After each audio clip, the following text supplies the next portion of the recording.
সোনপুর গ্রামে এক গরিব তাঁতি রামু শাড়ি বিক্রি করে সংসার চালাতো। তুমি প্রতিদিন এত পরিশ্রম করো, আজ রবিবার, আজকে তো আরাম করতে পারতে, তোমার শরীরটাও ভালো নেই। এরম ভাবেই আমি বছর বছর রবিবারে কাজ করে আসছি গিন্নি, শুধু একটু সর্দি হয়েছে, এমনি ঠিক আছে। রামু যেখানে শাড়ি বিক্রি করত ঠিক তার পাশেই শেঠেরও শাড়ির দোকান ছিল। আরে রামু ভাইয়া, এত শরীর খারাপ থাকা সত্ত্বেও আপনি শাড়ি বেচতে এসছেন, আজ তো বাড়িতে বিশ্রাম নিতে পারতেন। যদি তোমাদের মতো আমার কাছে টাকা থাকতো তাহলে আমিও আরাম করতাম। রামু দাদা, নতুন শাড়ি কি এলো দেখাও, আমাকেও রং বেরঙের শাড়ি দেখিও। এটা নিন, দেখুন দেখুন দেখুন, এটা নতুন শাড়ি এসেছে। এটার দাম কত? মাত্র 250 টাকা। আরে বাহ, এ তো সস্তা বেশ, আমার এটা পছন্দ হয়েছে, দিয়ে দাও দাদা, আমাকেও দুটো শাড়ি দিয়ে দাও দাদা। আরে এ কি, সবাই তো রামুর থেকেই শাড়ি কিনছে। শোনো ভাই, এই শাড়িটা তো তোমার থেকে নিয়েছিলাম না, একবার কেচেই রং উঠে গেল। তোমার শাড়ি তুমি ফেরত নাও আর আমাকে টাকা ফেরত দাও। আরে 400 টাকার শাড়ি কি গোটা জীবন ভর চলবে নাকি? আরে রামু তো 250 টাকায় শাড়ি বিক্রি করে, ওর শাড়ির রঙও ওঠে না আর চলেও বহুদিন। ঠিক বলেছো বোন, আমি এর কাছ থেকে আর শাড়ি কিনবো না। লোকে আমার শাড়ির বদলে রামুর শাড়ি কিনছে, শেঠজিকে তো এই ব্যাপারে বলতে হচ্ছে। আজ তোমার বিক্রি কেমন হলো? দেবী মায়ের কৃপায় আজ সব শাড়ি বিক্রি হয়ে গেছে। আজ মাকে কিছু ভালো ভোগ দিও। আজ আমার শহরে গিয়ে সুতো আনতে হবে, তাহলেই নতুন শাড়ি বানানো যাবে। শেঠজি, আমাদের দোকানে তো কেউ শাড়ি কিনতে আসছেই না, সবাই রামুর দোকান থেকেই শাড়ি কিনে নিয়ে যাচ্ছে। সবাই বলছে আমাদের শাড়ির রং তাড়াতাড়ি উঠে যায় আর শাড়ি তাড়াতাড়ি ছিঁড়ে যায়। যদি ভালো কোয়ালিটির মাল দিয়ে বানাই তাহলে তো বেশি পয়সা খরচা হবে, আমাদের লাভ কি করে হবে? আর তোমাদেরকে টাকাই বা কি করে দেব? সে সব তো ঠিক আছে, কিন্তু সবাই তো রামুর থেকে শাড়ি নিচ্ছে, তার কি হবে? শোন, আমার মাথায় একটা আইডিয়া এসেছে।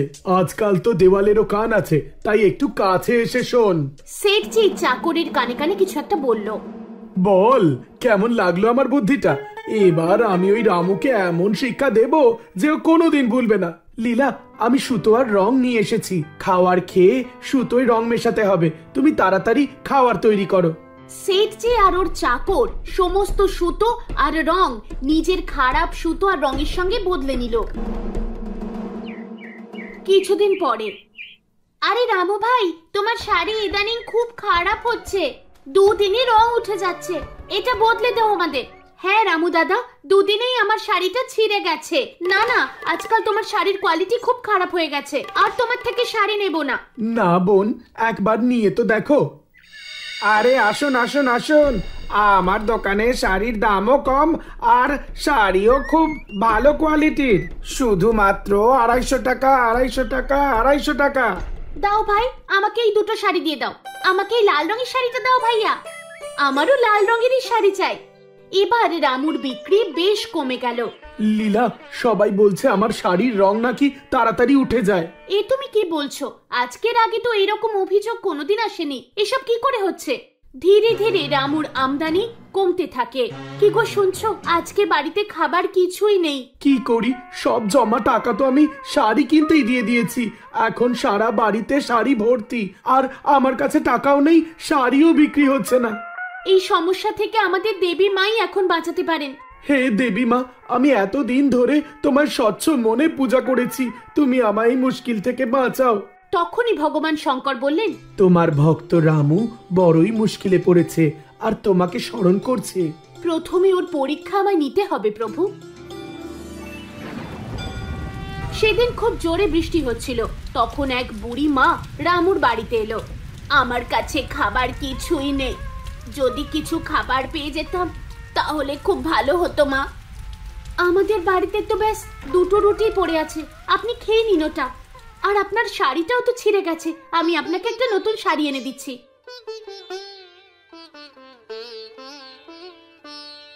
তোমার ভালো হোক মা, আশীর্বাদ করি, ভগবান তোমার ভালো করবেন। ওই দিন দেবী মা রামুর স্বপ্নে এলেন। রামু, ওঠো, মন দিয়ে আমার কথা শোনো, তোমার বাড়ির পিছনের কুয়োর জল থেকে নিজের শাড়িগুলো ভিজিয়ে নাও, ওগুলোর রং পাকা হয়ে যাবে আর শাড়ির কাপড়ও ছিঁড়ে যাবে না, আর ওই শাড়ি যে পরবে তার শরীরে কোনো রোগ থাকবে না। লীলা ওঠো, লীলা ওঠো, আমার স্বপ্নে দেবী মা এসেছিলেন। রামু ওকে সব কথা বলে দেয়। আমার পায়েতেই তো সবসময় যন্ত্রণা হয়, তোমার তৈরি শাড়ি পরলে কি আমার পায়ে ব্যথা কমবে? কুয়োর জলে ভিজিয়ে একটা শাড়ি লীলাকে দিয়ে দিই। আরে বাহ, আমার পায়ে তো যন্ত্রণাই নেই। জয় দেবী মা, তোমার জয় হোক মা। রামু সমস্ত শাড়িকে কুয়োর জলে ভিজিয়ে নিয়ে আবার শুকিয়ে নেয়। শাড়ি নিন, শাড়ি নিন, এই চমৎকার শাড়ি একবার নিয়ে দেখুন। এই শাড়ি পরলে সমস্ত রোগ জ্বালা সেরে যায়। শাড়ি নিয়ে নিন, শাড়ি নিয়ে নিন, চমৎকারী শাড়ি নিয়ে নিন। না না না না রামু ভাই, তোমার থেকে শাড়ি কিনে আমি আগেই খুব সমস্যায় পড়েছি, এবার তুমি আবার মিথ্যে বলে শাড়ি বিক্রি করছো। একবার নিয়ে তো দেখুন, কাজ না করলে টাকা ফেরত দিয়ে দেব। ঠিক আছে, তাহলে একটা শাড়ি দাও, পয়সা কিন্তু আমি পরে দেব। ঠিক আছে, নিয়ে যান। আগের মাস থেকেই আমার শাশুড়ির জ্বর, এত ডাক্তার দেখিয়েছি কিন্তু জ্বর কমছেই না। একবার এই শাড়ি পরিয়ে ওনাকে দেখি, তখনই কি ঠিক আর বেঠিক প্রমাণ হয়ে যাবে। ওই মহিলা নিজের শাশুড়িকে রামুর থেকে কেনা শাড়ি পরিয়ে দেয়, ওর শাশুড়ি একদম ঠিক হয়ে যায়, আবার হাঁটা চলা শুরু করে দেয়। এরপর ওই কথা সারা গ্রামে রটে যায়। পরের দিন থেকে রামুর শাড়ির বিক্রি আরো বেড়ে যায়। আর তো আমাদের শাড়ি কেউই কিনতে আসছে না। রামুর দোকানে তো ভিড় লেগেই আছে। ওর শাড়ি কেনার জন্য লোকে 5,000 টাকা দিতেও রাজি রয়েছে। কিছু না কিছু ব্যাপার তো আছেই ওর শাড়িতে, কিন্তু কি আছে সেটাই জানি না। হ্যাঁ, সেটাই তো আমিও ভাবছি। তুমি একটা কিনে আনো তো, বিচার করে দেখি একবার। পরের দিন শেঠজির চাকর রামুর দোকানে যায়। রামু ভাই, একটা শাড়ি আমাকেও দাও তো। আজ তো সব অর্ডারের শাড়ি, আগে টাকা দাও, তারপর কাল এনে দেব। এই নাও 200 টাকা। লোকেরা 5,000 টাকা দিয়েও পাচ্ছে না, আর তুমি 200 টাকায় পেয়ে যাবে। তুমি নিজেদের লোক, তাই 1000-এ দিয়ে দেবো। চাকর 1000 টাকা দিয়ে দেয়, আর পরের দিন শাড়ি নিয়ে নেয় আর শেঠজিকে দেয়। শেঠজি শাড়িটা পরে।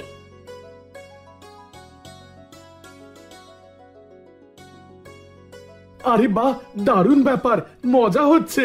আমি তো বেশ ভালোভাবেই হেঁটে চলে বেড়াচ্ছি, পায়ের ব্যথাগুলোও তো গায়েব হয়ে গেছে। যে কোনো ভাবেই হোক, আমায় এই চমৎকারী শাড়ির রহস্য জানতেই হবে। শাড়ি বিক্রি করে আমাদের কাছে অনেক টাকাই জমা হয়েছে। এবার আমরা মাতা রানীর মন্দির গড়ব। অবশ্যই, তুমি সত্যি খুব ভালো ভেবেছ। শেঠজি আর ওর চাকর চুপি চুপি দেখে যে রামু শাড়িগুলো কুয়োর জলে ধুয়ে নিচ্ছে। কিছু না কিছু ভাবে ওই কুয়োর জলে তো কোনো একটা রহস্য আছে, না হলেও সব শাড়ি ওই কুয়োর জলে ধুচ্ছে কেন? সেদিন রাতে সবাই ঘুমিয়ে পড়লে শেঠজি রামুর কুয়ো থেকে অনেক জল তুলে নিজের বাড়িতে নিয়ে যায়। এবার তো এই চমৎকারী জল আমার কাছেও আছে। আমি এবার এই চমৎকারী শাড়ি বানিয়ে শহরে 10,000 টাকায় বিক্রি করব। না না, 10,000 নয়, 1 লাখে বিক্রি করব। বা সরকার, তোমার তো জবাব নেই। শোনো, কথা বলে সময় নষ্ট করার সময় এখন নেই। যত জল আছে আমাদের গুদামের সব শাড়িতে ছিটিয়ে দাও। মনে রেখো, সব কটা শাড়ি ভেজা প্রয়োজন। যাই শেঠজির লোক গুদামে সমস্ত জল ছড়িয়ে দিল, সঙ্গে সঙ্গে ওখানে আগুন লেগে গেল। আরে কি হলো শেঠজি? এই বালতিতে তো পেট্রোলের গন্ধ বেরোচ্ছে। আমরা তো সব শাড়িতে পেট্রোল ঢেলে দিলাম। আরে দেখছোটা কি? আগুনটা নেভাও, না হলে তো বরবাদ হয়ে যাব। তখনই আগুন ছড়িয়ে পড়ে আর শেঠজির পুরো গুদামে আগুন লেগে যায়। বাঁচাও, বাঁচাও, এখান থেকে বাইরে চলো। দেখতে দেখতে শেঠজির পুরো গুদামে আগুন লেগে যায়। আমি তো পুরো শেষ হয়ে গেলাম, সবকিছু জ্বলে গেল। মা দুর্গার অভিশাপে শেঠজি নিজের কর্মের শাস্তি পেয়ে যায়, আর রামু দেবী মায়ের কৃপায় একটা সুস্থ স্বাভাবিক জীবনযাপন শুরু করে। এই গল্পটা গ্রামে বসবাসকারী এক অলস কৃষক নন্দলাল আর ওর স্ত্রী কমলাকে নিয়ে। নন্দলাল খুবই অলস ছিল। দিনরাত ঘুমোনো ছাড়া ওর মাত্র একটা কাজে রুচি ছিল, তা হলো মা দুর্গাকে ভক্তি। হয় ও বিছানায় শুয়ে থাকতো, না হলে মা দুর্গাকে আরতি করত। ওর অলসতার কারণে কমলা সবসময় রেগে থাকতো। কি গো শুনছো? তুমি তাড়াতাড়ি খেয়ে নাও, তারপর জমিতে যাও। আজকে ফসল কাটতে হবে, তারপর ক্ষেত থেকে যখন ফিরবে তখন রেশন নিয়ে আসবে। বাড়িতে এক দানা খাবার নেই। কমলা এইসবই বলছিল, আর নন্দলাল ওর কথা না শুনে বিছানায় শুতে চলে গেল। স্বর্গে নারদ মুনি মা দুর্গাকে বলেন, মা, এ আপনার কেমন ভক্ত? আপনার ভক্তি তো ঠিকই করে, কিন্তু কোনো কাজ তো করে না। আপনাকে তো একে মার্গদর্শন করানো উচিত মাতা। আমি সব দেখতে পাচ্ছি। আগের জন্মে ও একজন অলস গাধা ছিল, যে দুর্গা মন্দিরের সামনে আসতো আর ঘুমিয়ে পড়তো। ঘুমোতে ঘুমোতেও মন্দিরে হতে থাকা ভজন কীর্তন ওর কানে সবসময় আসতেই থাকতো। নবরাত্রিতে ওর মৃত্যু হয়ে গেল। সেই জন্য এই জন্মে ও মানব রূপে জন্ম নিয়েছে। কিন্তু ওর অলসতা যায়নি। সঠিক সময় এলে আমি ওকে উচিত শিক্ষা দেব। আরে, তুমি আবার শুয়ে পড়লে? চলো চলো, তাড়াতাড়ি চলো। আজকে খেতে ফসল কাটতে হবে। ফসলগুলো অনেক বড় হয়ে গেছে। আজকে যদি ফসল না কাটো, সেগুলো জানোয়ারদের খাওয়াতে হবে। কি হলো, আমার কথা শুনছো তো? হে মা দুর্গা, এর অলসতা কবে শেষ হবে? আমি তো ওকে নিয়ে বিরক্ত হয়ে গেছি। কমলা বলতেই থাকছিল, কিন্তু নন্দলালের কিছু যেত আসতো না। ও বিছানাতে চুপ করে শুয়েই রইল। নন্দলালকে কিছু না বলতে দেখে কমলা রান্নাঘরে চলে গেল আর এক বালতি জল এনে নন্দলালের গায়ে ঢেলে দিল। নন্দলাল পুরোপুরি ভিজে যায়। নন্দলাল প্রচন্ড রেগে যায়। তারপর দুজনের মধ্যে খুব ঝগড়া হয়। প্রচন্ড রেগে গিয়ে ও মা দুর্গার মন্দিরে চলে যায়। মন্দিরে পৌঁছে ও রেগে গিয়ে মা দুর্গাকে অভিযোগ করতে শুরু করে। হে মা দুর্গা, আমি অশান্তির ঝুট ঝামেলায় ভীষণ বিরক্ত বোধ করি। আমি যদি ভক্তি ভরে আপনাকে পুজো করি, তাহলে আপনি আমাকে বরদান দিন। নন্দলাল এসব বলতে বলতে কাঁদতে থাকে। ওর ভক্তি ভাব দেখে মা দুর্গা স্বয়ং ওকে দর্শন দেন আর ওকে বলে, প্রিয় নন্দলাল, তুমি আমার পরম ভক্ত। তোমার ভক্তিতে আমি খুবই প্রসন্ন। এবার বলো, আমার কাছ থেকে তুমি কি বর চাও? প্রথমে মা দুর্গাকে দেখে ও তো হকচকিয়ে যায়। তারপর বুঝতে পেরে মাকে প্রণাম করে ও নিজের মনের কথা বলে। মা, দয়া করে আমায় একটা এমন জিনিস দিন যে আমার সব কথা শুনে আমার সব কাজগুলো করে দিতে পারে। ঠিক আছে, এটা নাও, আমার ত্রিশূল। এই ত্রিশূল তুমি যার ওপর রাখবে, সেটা নিজে নিজেই কাজ করা শুরু করে দেবে। কাজ শেষ হলে তবেই ও থামবে। কিন্তু হ্যাঁ, যদি তুমি কাউকে কাজ করতে বাধা দাও, ত্রিশূল আপনা আপনি থেমে যাবে আর গায়েব হয়ে যাবে আর আমার কাছে ফিরে আসবে। মা দুর্গা নন্দলালকে নিজের ত্রিশূল সঁপে দেয়। তারপর উনি গায়েব হয়ে যান। নন্দলাল ত্রিশূলটা পেয়ে খুব খুশি হয়ে যায় আর মনে মনেও ভাবতে থাকে, এবার আর ওকে কোনো কাজ করতে হবে না। ত্রিশূল নিয়ে ও খুব আনন্দে বাড়ি ফিরে যায় আর স্ত্রীকে মা দুর্গার দেওয়া বরের কথা ও জানাতে থাকে। এইভাবেই কিছুদিন কেটে যায়। নন্দলাল মা দুর্গার ত্রিশূল পেয়ে খুব খুশি ছিল। ওই দিনের পর থেকে ওকে আর কোনো কাজ করতে হতো না। ও যখনই যে জিনিসের ওপর ওই ত্রিশূল রাখতো, ওটা নিজে নিজেই কাজ করতে শুরু করে দিত। এইরকমই একদিন নন্দলালের ইচ্ছা করছিল যে ও চা খায়। ও চায়ের পেয়ালায় একটা ত্রিশূল রেখে বলল, আমায় এক কাপ চা বানিয়ে দাও।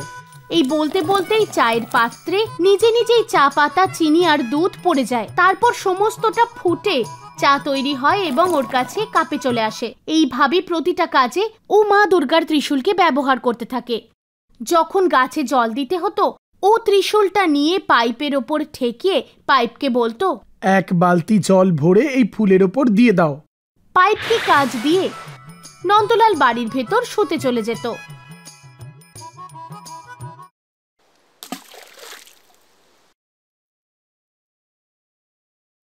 আরও শুতে গেলেই লাইট চলে যায়। লাইট চলে যাওয়ার জন্য ফ্যানও বন্ধ হয়ে যায়। কিন্তু নন্দলাল কোনো চিন্তা না করে হাত পাখাকে বলতে থাকে, পাখা, আমার গরম লাগছে। যতক্ষণ বিদ্যুৎ না আসে ততক্ষণ আমাকে হাওয়া করো। নন্দলালের বলার সঙ্গে সঙ্গে দেরি না করে হাত পাখা নিজে নিজেই চলতে শুরু করে। যখনই কারেন্ট চলে আসে, হাত পাখা আপনা থেকে বন্ধ হয়ে যায়।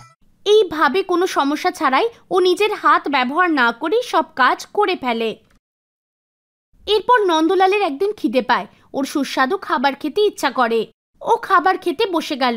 তারপর মনে মনে ভাবল, এটা হলে কত ভালো হয় যে খাবার নিজে নিজে মুখে চলে আসে আর ওকে হাতের ব্যবহার করতেই হবে না, আর ও খুব সহজেই খাবারটা খেতে পারবে।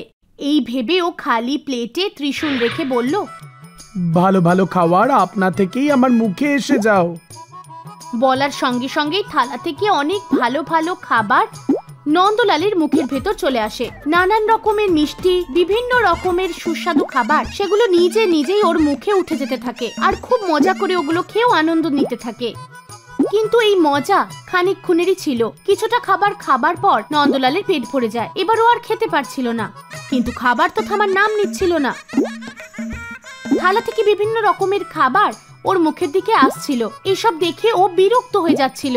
ও খাবার যখনই মানা করতে যাচ্ছিল, ওর মা দুর্গার কথা মনে পড়ে যাচ্ছিল। ও যদি ত্রিশূলকে কাজ করা থেকে আটকায়, তাহলে মা দুর্গার বরদান সারা জীবনের জন্য চলে যাবে। এইসব ভেবে ও চিৎকার করে উঠল। ওর গলার আওয়াজ শুনে কমলা রান্নাঘর থেকে চলে এলো। নন্দলালকে এই অবস্থায় দেখে কমলা তো অবাক হয়ে যায়। তারপর কমলা ওকে খাবার খেতে বারণ করে, কিন্তু ও মা দুর্গার দেওয়ার বরদানকে নষ্ট করতে চাইছিল না। কিন্তু শেষ পর্যন্ত ওকে বলতেই হলো, বন্ধ হও। খাবার আসা তো বন্ধ হয়ে গেল, আর সেই সঙ্গে দুর্গা মায়ের দেওয়া ত্রিশূলটাও উধাও হয়ে গেল। নন্দলাল নিজের কাছে ত্রিশূলটা না দেখে খুবই দুঃখ পেল, কিন্তু এখন আর কিছু করার ছিল না। মা দুর্গার দেওয়া বরদান ও নিজের হাতেই শেষ করে দিয়েছিল। এখনো পর্যন্ত নন্দলাল ত্রিশূলকে যা কাজ দিয়েছিল, নিজের অজান্তেই ওই কাজ থামানোর কথাও ও ত্রিশূলকে বলে দিয়েছিল।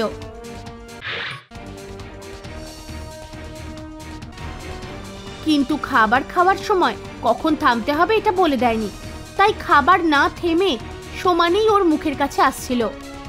হে মা, আমি বুঝতে পেরেছি আপনি এমন বরদান আমাকে শিক্ষা দেওয়ার জন্য দিয়েছিলেন। আমি ভীষণ বোকা, যে ছোট ছোট ব্যাপারেও অনেক বেশি ভাবি। আপনি আমায় বুঝিয়েছেন যে ছোট ছোট কাজের জন্য কারোর ওপর নির্ভর করলে তা মুশকিল হতে পারে। ওই দিনের পর থেকে ও অলসতা ত্যাগ করে দিল, আর রোজ খেতে চলে গেল, আর নিজের কাজ নিজে করলো। এইভাবে ওর জীবন সুখে আর আনন্দে ভরে গেল।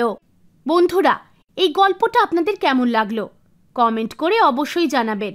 এরকম আরও গল্প শোনার জন্য একে লাইক আর শেয়ার অবশ্যই করবেন। ধন্যবাদ।